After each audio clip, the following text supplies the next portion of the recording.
ngarep kuwi aja kok menungso. Dewa medhon aku ora wedi. Oh, cangkeme kebablasen kuwi. Mun ana dewa medhun tenan. Wah, aku tratapan ya, Tru.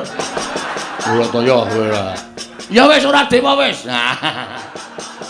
Anjur wedi ora. Aja kok menungso, demit aku ora wedi. Wo sidane demit sidane. Ora dewa, nyemelangi enak dewa. Mun nek medhun tenan, Bagong jabut nyawamu. Mudar tenan aku. Loh, saiki karepmu piye? Loh, saiki kula manut karo sampean. Nek sampean ajeng boyong Semar, Semar ora gelem niku pribadi perkara sampean karo Semar. Ora masalah. Monggo arep dirembuk cara piye ora masalah. Nek sampean aja nganti ngatutke Karang Kadempel. Ngono. Aja nganti ngatutke Karang Kadempel. Semar kuwi kami tuane Karang Kadempel. Ha sing do ngakoni. Loh, kowe ora ngakoni bapakmu kami tuane Karang Kadempel. Kula niku anake ora percaya karo Semar. Nek Semar diganggu gawe mongko menyangkut suasana ketentraman Karang Kadempel ya maaf. Penemban Durna ing Saka Lima, Penemban. Kula ngaturaken sembah pangabekti kula kunjuk, Penemban. Oh, gondhok blekuduk suwaru gembol semorante wela, wela. Ya Semar kowe ngaturke bekti karo aku wis tak tampa ora liwat pangestuku Tampanana ya Semar. Nggih kula pundi nggo jimat paripe dayanana ing kasantosan. Kalian sinten? Mboten pangling Rekyana Patih Sengkuni. Iya, Semar. Aku ingkang prapta ning Karang Kadempel, Semar. Syukur-syukur Rekyana Patih. Bekti kula kunjuk nggih Rekyana Patih. Iya, Semar ndak tampa. Pangestuku Tampanana. Bapa Penemban Durna, kula ngaturaken bekti kula kunjuk Penemban. Oh. Anak Prabu Ngamarta menika. Inggih, Bapa Penemban. Oh, inggih, nggih. Kula tampi nggih, kula tampi malah kaget raos manehipun ing bapa ing Saka Lima dene panjenenganipun Nak Prabu Ngamarta sampun keparang rawuh wonten ing Karang Kadempel. Sampun sawetawis bapa Penemban. Oh nggih syukur-syukur nggih, syukur. Dipun sekecaken anggenipun lenggah. Bapa Durna kula aturi sekeca anggenipun lenggah. Oh nggih sampun boten kirang prayogi. Paman Arya Sengkuni kula ngaturaken bekti kula kunjuk. Kula tampi dawah sami-sami nggih anak Prabu Durna bapakku. Aku ngaturake basaku katura. Oh, Werkudara anakku wong gagah. Tak tampa Werkudara pangestune Bapak Tampanana ya nang ya lik ya ngger. Yo, ndak gegem dadiake jimat. Bapa Penemban bekti kula kunjuk. Oh, Janaka ya nang kene. Inggih. Syukur-syukur Janaka. Kula ngaturaken bekti Bapa Penemban. Tak tampa pangestune bapakmu Saka Lima Tampanana ya Janaka. Kula pundi nggo jimat paripe dayanana ing kasantosan. Paman Patih Harya Sengkuni bekti kula kan kunjuk. Kula tampi nggih dawah sami-sami. Nala Gareng Petruk Bagong ngaturna sembah karo Begawan Durna. Waduh. Ngimpi apa kowe, Mir? Ngimpi apa? Ha kok ora kanthi kanyono-nyono ming omahmu kok kerawuhan priyagung-priyagung ya, Tru? Heeh. Ndara Puntadewa, Ndara Werkudara, Ndara Janaka, Ndara Naklasdewa. Durung nganti rampung lipada rembugan. Iki rawuh meneh priyayi luhur Begawan Durna. Lho, apa ora gleleng? Aku dhewe ora ngerti lah kok padha ting gruduk ning Karang Kadempel. Bekti kula Penemban. Oh, Nala Gareng tak tampa. Pangestuku Tampanana ya Nala Gareng. Kula pundi nggo jimat paripe dayanana ing kasantosan. Rekyana Patih Sengkuni bekti kula kunjuk. Iya Nala Gareng tak tampa. Pangestuku Tampanana. Bekti kula katur Penemban. Oh, Petruk tak tampa. Pangestuku Tampanana ya Panakawan. Kula pundi nggo jimat. Rekyana Patih Sengkuni bekti kula kunjuk. Iya Petruk tak tampa. Pangestuku Tampanana. Gong, ngaturke bekti ora? Karo sapa? Begawan Durna rawuh ngono. Lho. Ha kok ora kanthi kanyono-nyono. Kula ngaturaken bekti kula kunjuk nggih Begawan Durna. Ndeng Durna. Oh ya Bagong, pangestuku Tampanana Bagong. Kula pundi nggo jimat paripe? Sinten ingkang nderekaken Adipatih Harya Sengkuni? Wah, Rekyana Patih Sengkuni bekti kula kunjuk Rekyana. Iya Bagong ndak tampa pangestuku Tampanana. Nun inggih sangat anggen. Kawula mundi dadosaken jimat Dipun sekesakaken anggenipun sami lenggah. Oh ya Bagong wis ora kurang kepenak. Truk. Dayoh akeh kaya ngene kok tanpa metu wedange Semar iki. Ayo engko tawanana. Nuwun sewu Panembahan Durna ngunjuk menapa? Loh. Apa kira-kira kowe kuat nyuguh aku? Aku piyayi, kowe mung kawula. Ing atase kawula kok nyuguh karo piyayi. Girilusi jalma tan kena kinira. Ampun sok ngembe karo wong. Kula niku arep kaya ngene nek mengko nyuguh sampeyan nggih. Iso. Oh ya syukur-syukur dienggo tamba ngelak Bagong wis sakarepmu. Sakwenehmu bakal tak tampa kanthi lega-legawaning ati. Ning kudu milih tak teng mriki. Teh. Napa kopi? Loh, ya nek aku nek yaene iki senengane kopi. Ah, kopi 7.000. Oh, didol. Oh. Nyuguh kok didol. Gulane ya tuku padake. Nek purun pahit, ireng pulun pahit, ning kula campur lemah. Hus. Aja edan kowe. Pendhita kok sapenake dhewe ora ngomong. Ngene ya Semar. Nggih, pripun Panembahan? Aja kaget, aku prapta ning Karangkadempel. Nggih. Nadyan radi kaget nanging gandeng sampun paring pangandikan pun lega ati kula. Oh iya. Ngene. Sejatine aku prapta ning Karangkadempel mau yekti mung njumbuhake pekabaran ingkang sebenarnya mbok bakul sinambi wara. Pawarta binandunging Karna. Apa pancen kepara nyata yen to kowe bakal duwe gawe Semar? Sing nyebarke sapa iki? Lah kok dadi Ndara Pandhawa ya pirsa, Ndara-ndara Kungastina ya pirsa. Nala Gareng apa kowe kandha-kandha tangga teparo? Mboten niku. Petruk kowe tangga teparo tok kandhani apa piye kok nganti tekan dindi? Mboten, Pak. Kula nek wis didhawuhi ora kandha sapa-sapa ya ora kandha sapa-sapa. Bagong apa kowe kandha sapa-sapa? Ora, Pak. Mbok sumpah. Ming ratan gedhe tak nahi plakat gede banget. Semar arep mbangun jiwa. Membutuhkan dana secepatnya ngono ya, Tru. Bagong pancen cah ngeyel tenan ya. Kowe ayo mbok menawa sing nyumbang barang. Anjir arep nampani. Aku. Oh, tok nggo apa? Tak nggo ngeramik omahku kae. Oh, keramik omah yo Semar sik dibutuhke ora. Sampean kok preso? Loh, Semar kuwi wong kondang. Arep kowe iki derajate ngaceplek, arep kowe wong loro saudon telu saurupan. Kowe iki ming Panakawan. Nuwun sewu kasarane kowe iki ming batur. Ning saben-saben kowe duwe gawe, jagat iki persasat nganti keberbegen marangmu mandangi Semar Badranaya. Nggih.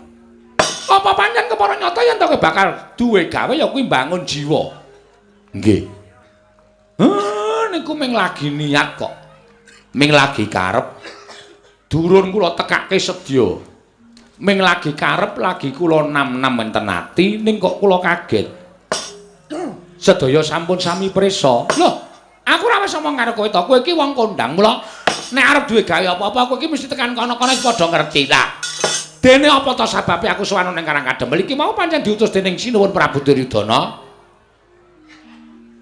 Supaya aku sowan ning Karangkadempel. Wigatine ora ana lali kejaba mung. Apa yang dadi sediamu mau pancen apik, pancen becik Semar. Pancen apik.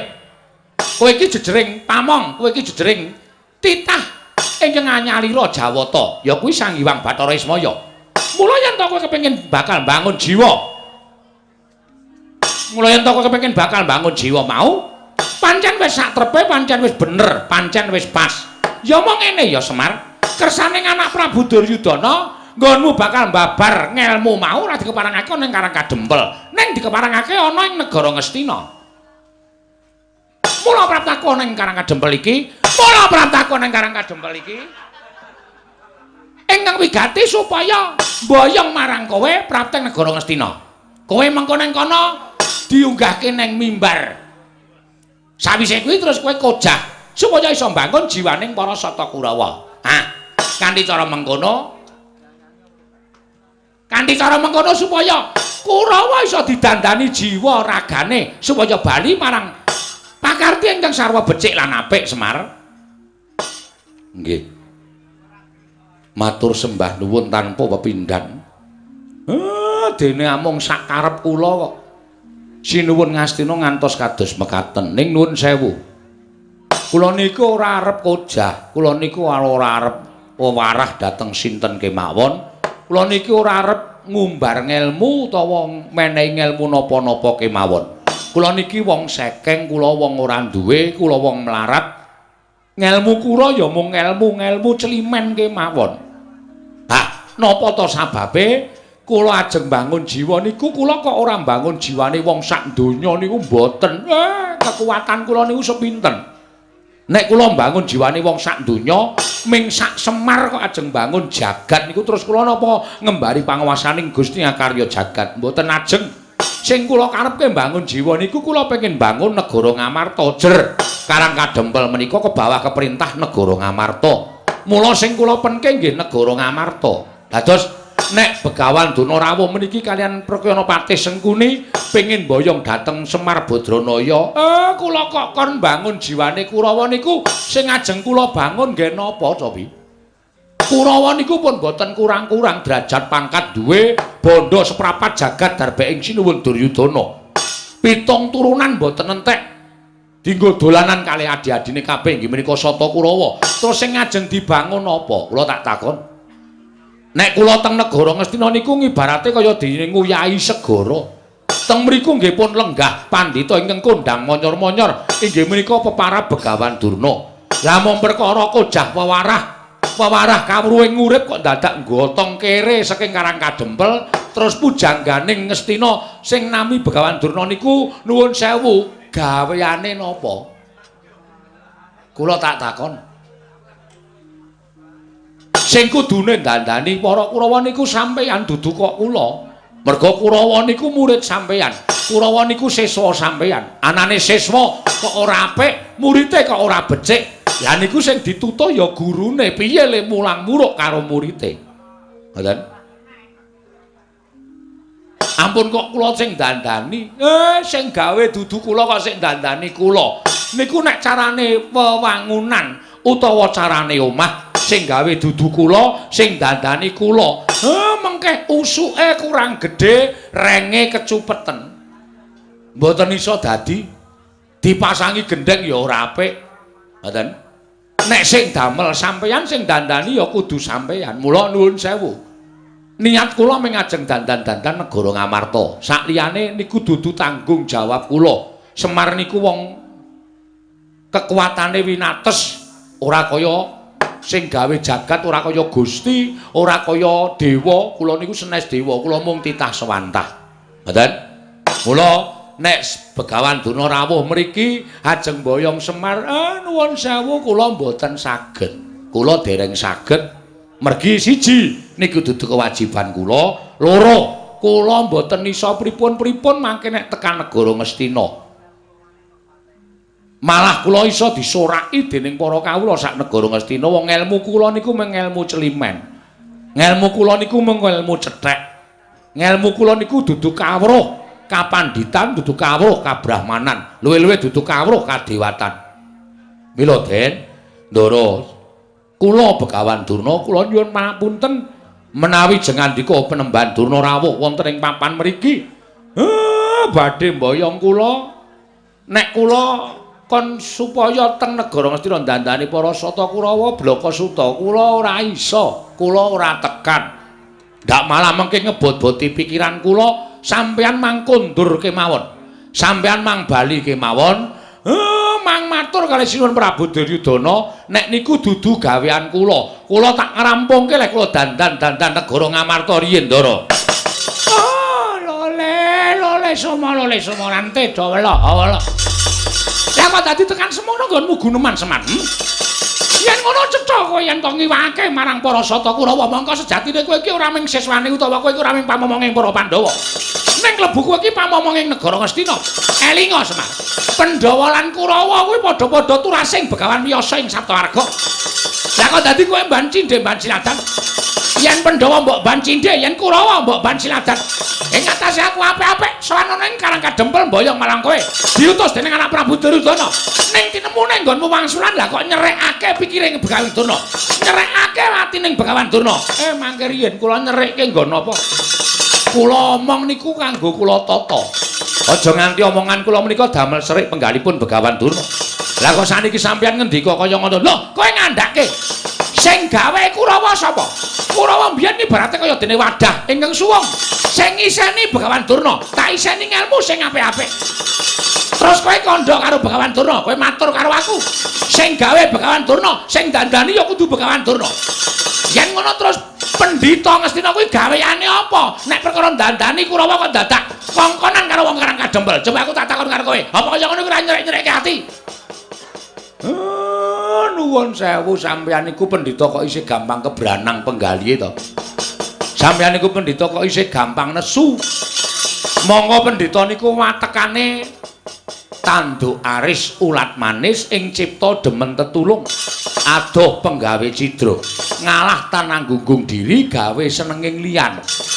Niku wateking Brahmana. Nek sampeyan nganggo serban kethu sarwa putih mongko durung iso ngleksanake sifat sing kula aturke. Mboten sang nganggo kethu sampeyan. Ngangge caping mawon. Sampeyan durung iso nglakoni minangka dadi Brahmana ketitik sampeyan gampang murup atine. Gampang murup penggalihe. Nuwun sewu, Ndara.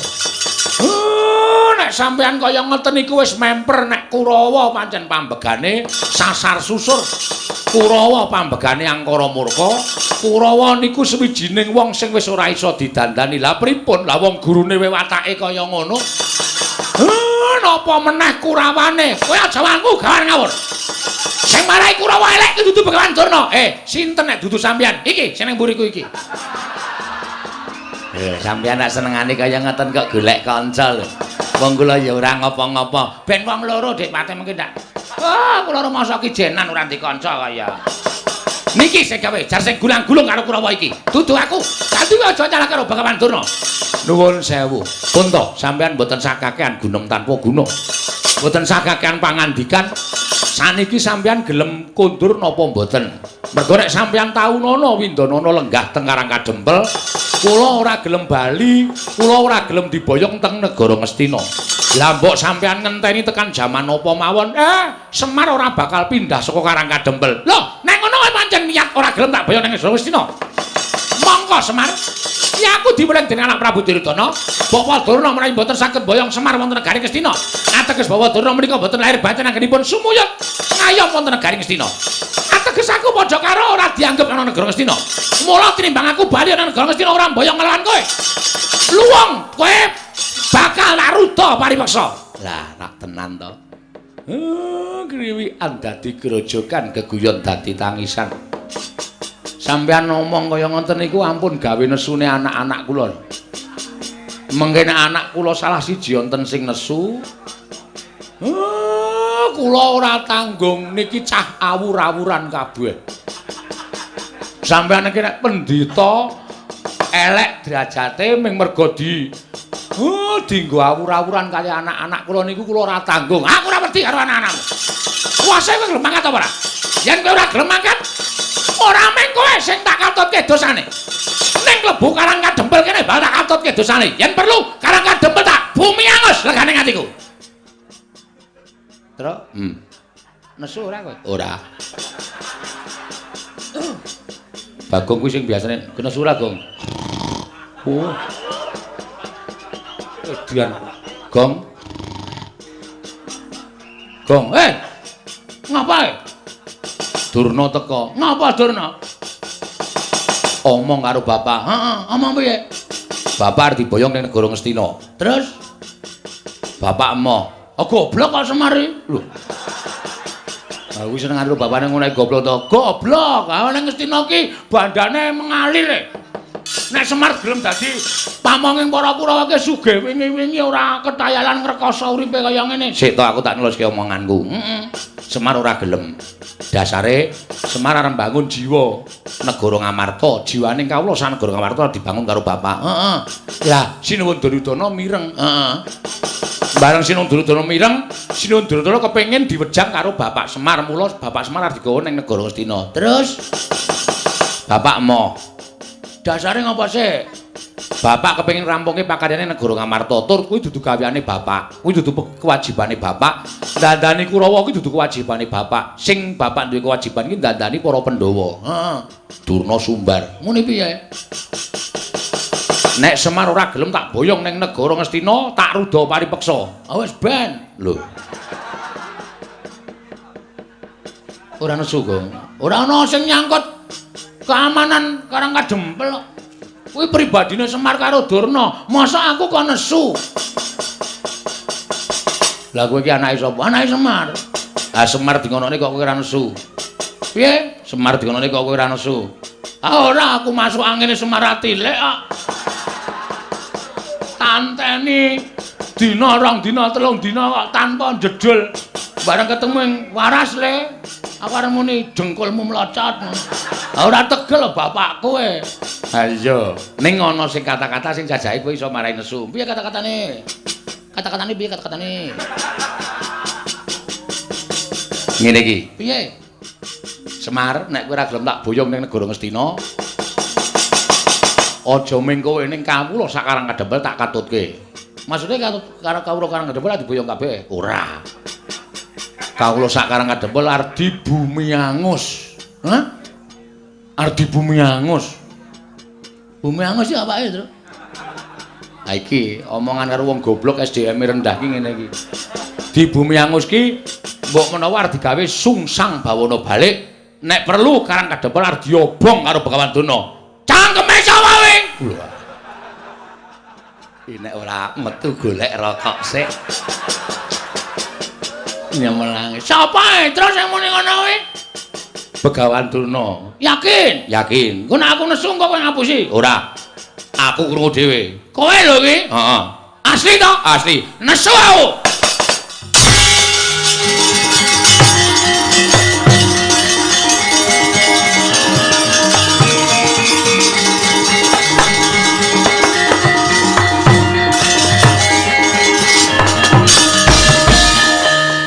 Nun sewu penemban kula ajeng nyuwun prisa. Heeh, kowe takon apa?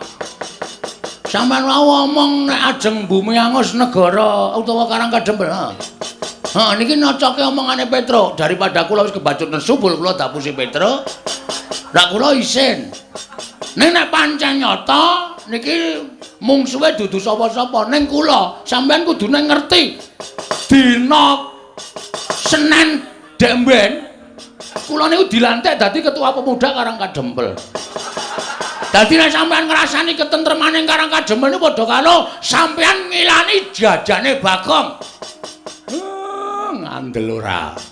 Anakku nesu. Aku nesu ora mbelani kowe aja GR. Mbelani sapa? Mbelani bumi utah getihku, Pak. Karang Kadempel ki bumi kelahiranku. Karang Kadempel ki bumi utah getihku. Aku jejer putra bumi. Nek ana wong sing arep gawe cintrakaning bumi kelahiranku, sedumuk bathuk sing nyari bumi. Ora nyawang sapa-sapa aku. Arep kuwi aja kok menungso.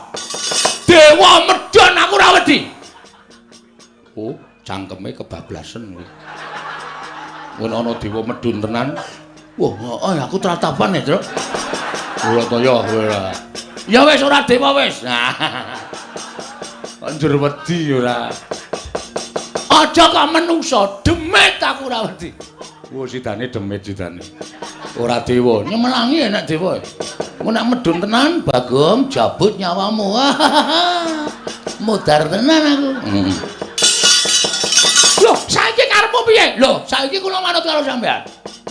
Nek sampean ajeng boyong Semar, Semar ora gelem niku pribadi perkara sampean karo Semar. Ora masalah. Monggo arep dirembuk cara piye ora masalah. Nek sampean aja nganti ngatutke Karang Kadempel. Ngono. Aja nganti ngatutke Karang Kadempel. Semar kuwi kami tuane Karang Kadempel. Ha sing do ngakoni. Lho, kowe ora ngakoni bapakmu kami tuane Karang Kadempel. Kula niku anake ora percaya karo Semar. Nek Semar diganggu gawe mongko menyangkut suasana ketentraman Karang Kadempel ya maaf terpaksa kula wani karo sapa wae. Yen ngono kowe wani karo Begawan Durna. Lho, ameng kowe kok dur. Aku kowe sumbar meniki ngono kowe wani karo Begawan Durna. Rangkep apa itu ora bakal tak tinggal loncat. Kowe ora ngerti Bagong nek wis nesu kok. Rumangsane.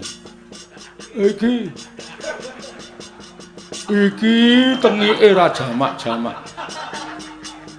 keleke sabune garing barang ora dibilasi. Ana banyune entek lagi sabunane. Mulai mincer tak anduki. Piye to le? Wis meneng apa? Loh, nek ngono kowe dadi palanging Begawan Durna. Mepalangi aku mergo kowe ngrasani Karang Kadempel kok. Kowe aja pisan-pisan ngrasani Karang Kadempel. Nek kowe ngrasani Karang Kadempel dudu ajanging Semar. Kowe iki mau apa ya jenenge? Ora to ya kowe. Ngono apa to maksude? Dudu Semar sing ngadepi. Dudu Semar sing ngadepi. Ning Bagong, jajane Bagong sing dienggo ajanging peperangan. Wah, edian. Gleleng tenan cah iki. Ya kuwi. Durna iki biasane sok nggawa Kurawa. Durna ora temandang sing maju Kurawa. Kowe nggawa Kurawa? Heeh. 100. Mbok dilongi. Wong Kurawa 100 kok kon ngelongi. Wong nantang kok bareng krungu ana Kurawa 100 kok tratapan ora. Aku ora bakal mundur sejangka. Nek mungsuh Begawan Durna ngendi papane wong neter kanthi dayan. Panas maning jajaran sultane bawana. Yen ngono Bagong sing palangi niate Begawan Durna. Ayo, kowe ngecak pirang dina? Kowe ngecak apa? Ora bakal dadi kaloncat. Mati Begawan Durna musuh Bagong, luwung ora urip nang alam padang. Oi, cewek.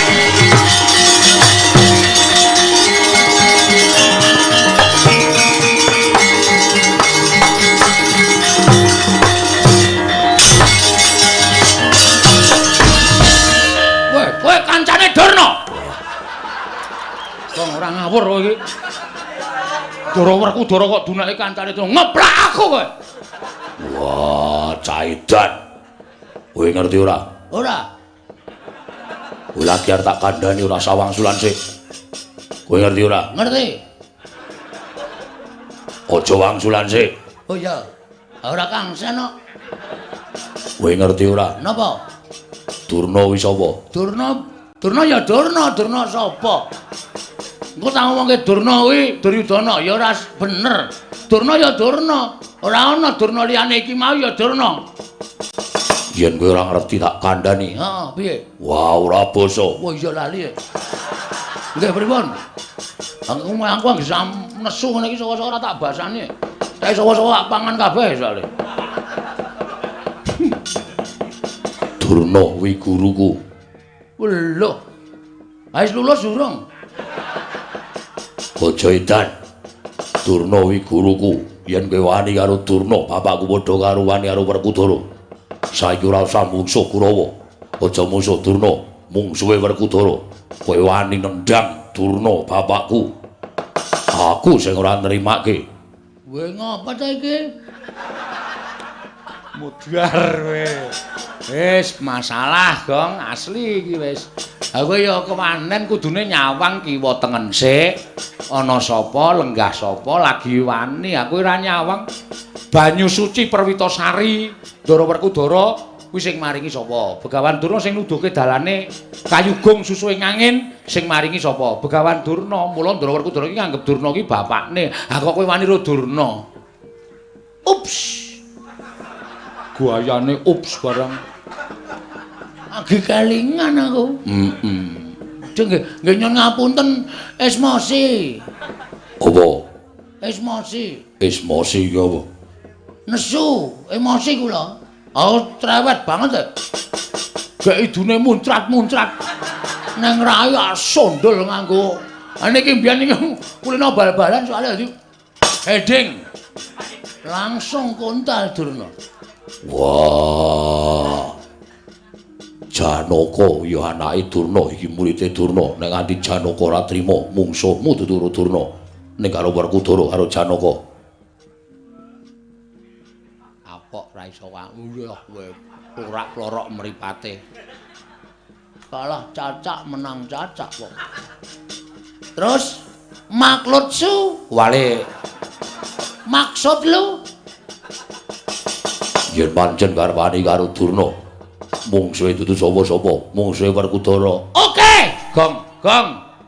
Gong, sadar Gong, cerewet menengo. Wis ben tak niati kabeh. Niate pancen arep mungsuhi Bagong ora masalah. Nek sampean belani karo Begawan Durna, mboten napa-napa. Dikira kula wedi karo sampean. Wis biyen tekan saiki ora arep wedi Bagong karo Werkudara. Ngerti kaya ngono ta? Blusuk nang kalen biyen dek cilik kowe. Sing ngomong sapa mbok mikir. Sampeyan iku cilik. Tak tutke nang ndi-ndi dolan nang ndi-ndi tak tutke nganti sirah tanggo sikil, sikil tanggo sirah. Manggagas lelabuhane Durna karo Bagong gedhe sapa? Larake ati. Lho piye kae nesu kok nangis? Kok nangis, Gong? Ngeleh. Oh. Terus semangat le. Oke. Semangat kok. Rumangsane wadake. Hah? Aku lak takon. Terus sampean tak kandhani nggih. Sampeyan aja ngawur. Sampeyan aja ngawur ngakoni Durna guru sampeyan. Nek sampeyan gelem menggalit kanthi permana jati banyu suci Perwitasari niku sing duduke dudu Durna. Dudu Durna. Kuwi lha iki. Bagong tenanan iki. Dudu Durna, Mas. Ora ro nangis, Gong. Sing tetek. Oh, tenge mak senut. Anggere tanggo bengok mak senut.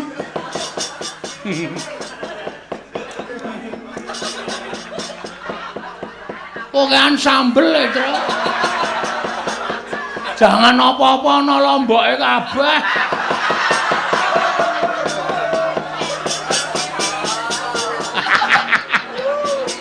Isa-isane kok terus kaya tak cuciki nganti. Banyu suci Perwitasari ini mergo apa? Kepercaya sampeyan karo Begawan Durna.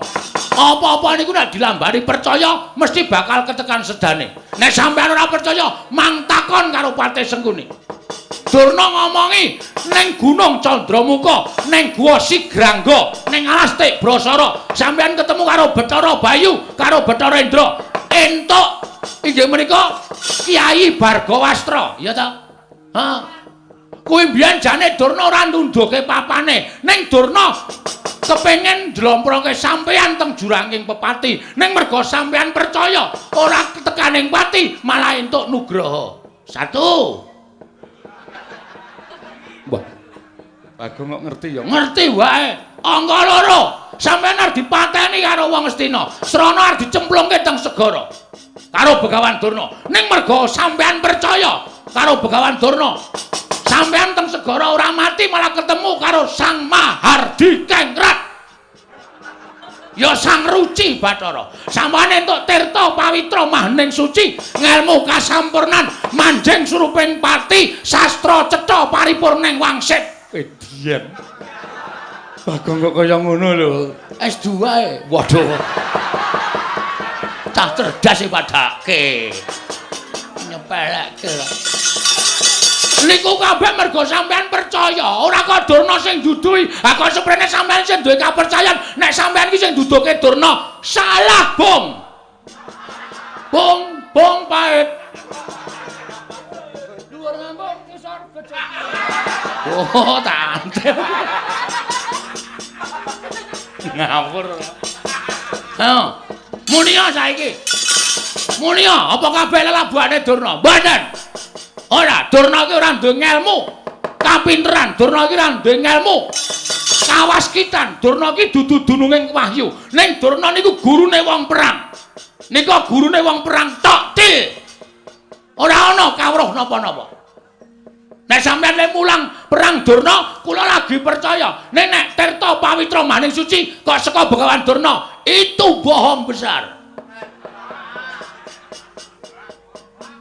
Ewadene sampeyan durung percaya lan masih sanksi dengan kata-kata. Bagong, silakan naik ke Mahkamah Konstitusi.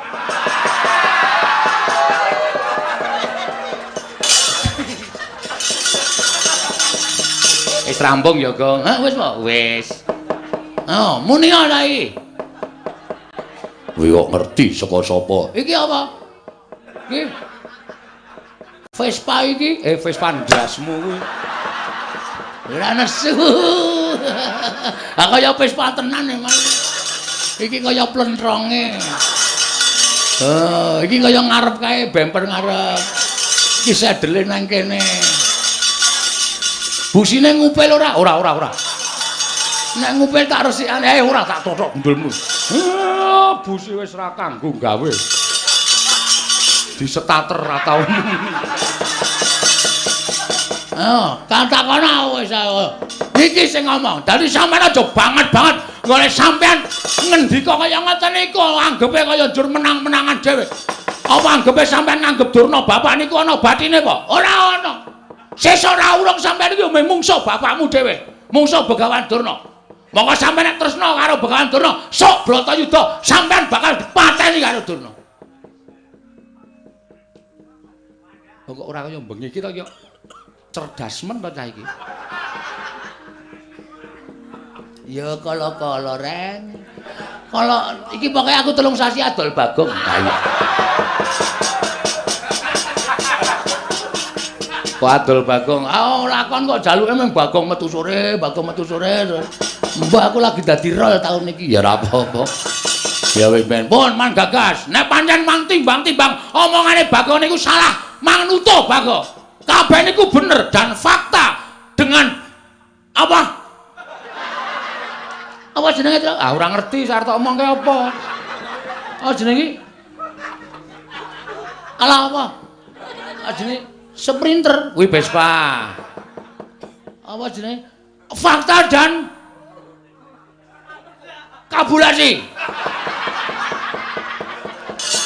Kabulasi nyetrum dasmu iki apa?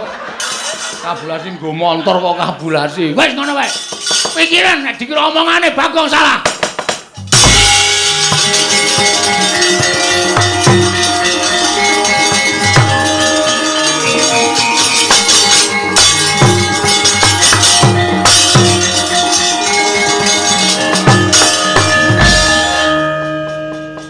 Bagong, Nun.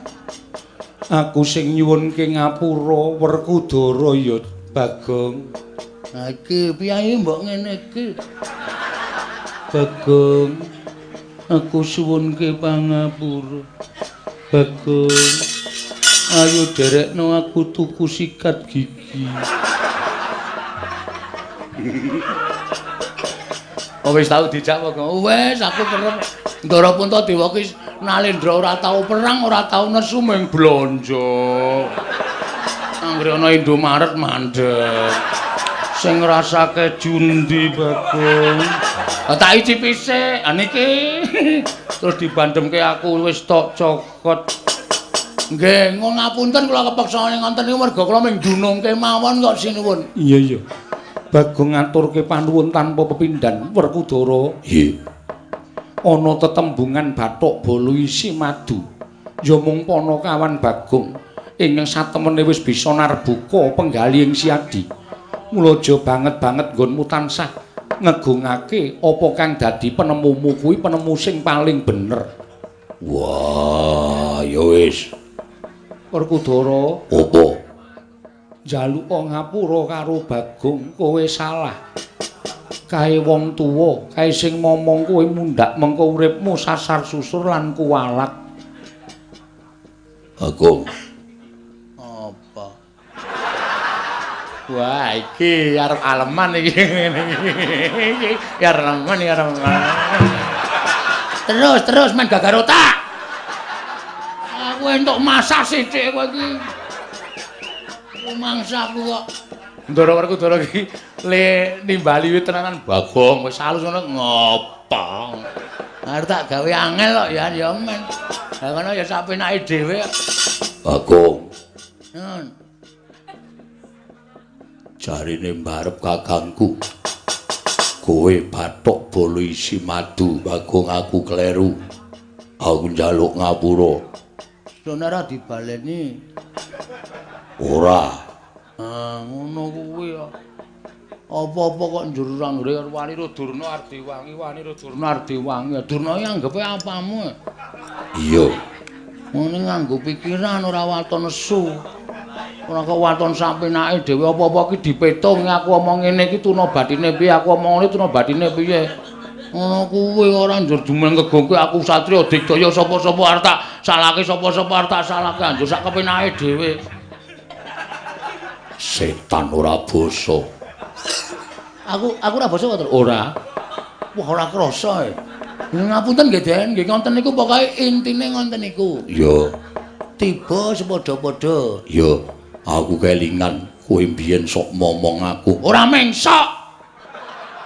Sasan pendak dina e. Anggere rados wis didodhok lawange. Jeng jeng jeng Bagong. Terke nang kono. Wah, sarungan tok. Ya tak tutke to sampean. Sampean kelingan mboten? Jaman teng kebon nika. Dolan nang tengah alas nang kebon. Bagong, iki ana jangkrik dikedhuk. Bareng kula kedhuk terus, "Yo, matur nuwun." Terus mangke nggih to? Setan wong tuwa kok ngedhuk lemah. Bareng wis jeglong terus menggo. Wis tau Bagong, wis mangkel tenan aku. Asem kok. Akhire ning ngedhuki padase atos banget e. Juluk-juluk bareng jero iki terus dhek mekangkang kae. Matur nuwun. Oh, nakale ra jamak-jamak. Lho ngapura. Kelingan to? Kelingan. Asem ya. Tak eling-eling seprene. Iya. Ah wonten niku labuhan kula. Iya. Bagong. Nun, aku njaluk ngapura. Nggih, mboten dados menapa. Iya. No memori ora karo Ndara Janaka kok. Hah? Ana memori ora karo Ndara Janaka? Ora. Kae rak senengane roman ta, Tru. Mbok biyen yange sapa aku ora ngerti. Ketemu yang iki gandeng ning tengah sawah iki do tetenguk ning galengan kae. Mongko galengane kuwi kalen garing. Ndara Janaka ya santai aja cilik mbiyen baguse ora jawa-jawa. Wong wedok ya anggere ketemu Ndara Janaka terus ngrangkul terus do jak tenguk-tenguk ning nggon kalen garing kuwi. Gejlike tak buka. Dadi wong do jagongan tak lepi.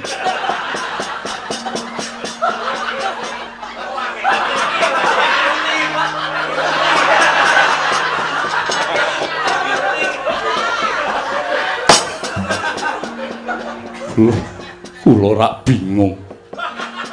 Wong bar garing apik-apik kok jare kula kemproh. Jebul gejlike dibuka Bagong. Wonge keplok-keplok saka dhuwur.